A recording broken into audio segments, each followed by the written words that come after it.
रोहिणी चंद्र व्रत तथा अवियोग व्रत का विधान।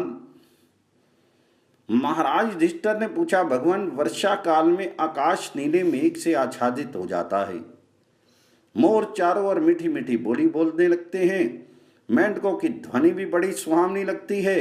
इस समय कुलीन स्त्रियां किसको अर्घ दें तथा कौन सा सत्कर्म करें और वे किस तिथि में कौन सा व्रत करें, आप इसका वर्णन करें। तब भगवान श्री कृष्ण ने कहा, महाराज, श्रेष्ठ स्त्रियों को इस समय रोहिणी चंद्र व्रत का पालन करना चाहिए।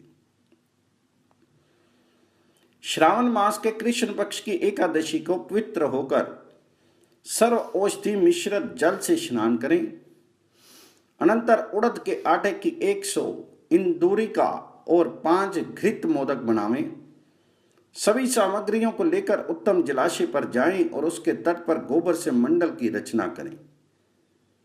उसमें रोहिणी के साथ चंद्रमा को अंकित करके गंध, पुष्प, धूप, दीप, अक्षत, नैवेद्य आदि से उनकी अर्चना करें और इस प्रकार उनकी प्रार्थना करें, सोमराज नमस्तुभ्यम, रोहिण्ये ते नमो नमः, महासती महादेवी संपादाय मम इप्सितम।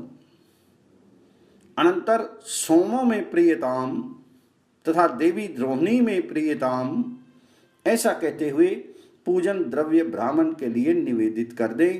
अनंतर कमर तक जल में उतरकर मन में रोहिणी सहित चंद्रमा का ध्यान करते हुए उन इंदुरकाओं का भक्षण कर लें। अनंतर जल से बाहर आकर ब्राह्मणों को भोजन कराकर यथाशक्ति दक्षिणा दे। प्रतिवर्ष इस विधि से स्त्री अथवा पुरुष भक्ति पूर्वक व्रत करता है, वह धन धान्य पुत्र पौत्र आदि से परिपूर्ण होकर बहुत दिनों तक सुख भोग कर तीर्थ स्थान में मृत्यु को प्राप्त करता है और ब्रह्मलोक को जाता है। अनंतर विष्णु लोक तदंतर शिवलोक में जाता है। महाराज युधिष्ठिर ने पूछा, भगवान, आप ये बताएं कि अवियोग व्रत किस विधि से किया जाता है। तब भगवान श्री कृष्ण बोले, महाराज, अवियोग व्रत सभी व्रतों में श्रेष्ठ है। मैं उसका विधान बतलाता हूं, आप ध्यान पूर्वक सुने। भाद्रपद मास के शुक्ल पक्ष की द्वादशी को प्रातः उठकर जलाशय पर जाकर स्नान करें।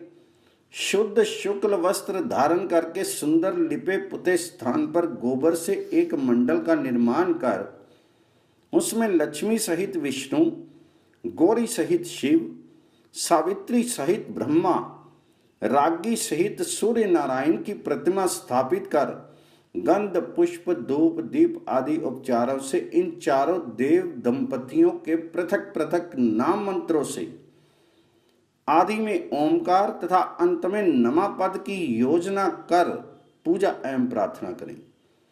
अनंतर ब्राह्मण भोजन कराना चाहिए, फिर विविध दान देकर स्वयं भी भोजन करना चाहिए। इस अवियोग व्रत को जो करता है उसका कभी भी इष्ट जनों, मित्र, पुत्र, पत्नी आदि से वियोग नहीं होता और बहुत समय तक वह संसारिक सुखों का भोग कर क्रमशः विष्णु, शिव, ब्रह्मा और सूर्यलोक में निवास करके अंत में मोक्ष प्राप्त करता है। जो स्त्री इस व्रत को करती है वह भी अपने सभी अभीष्ट फलों को प्राप्त करके विष्णु लोक को प्राप्त करती है।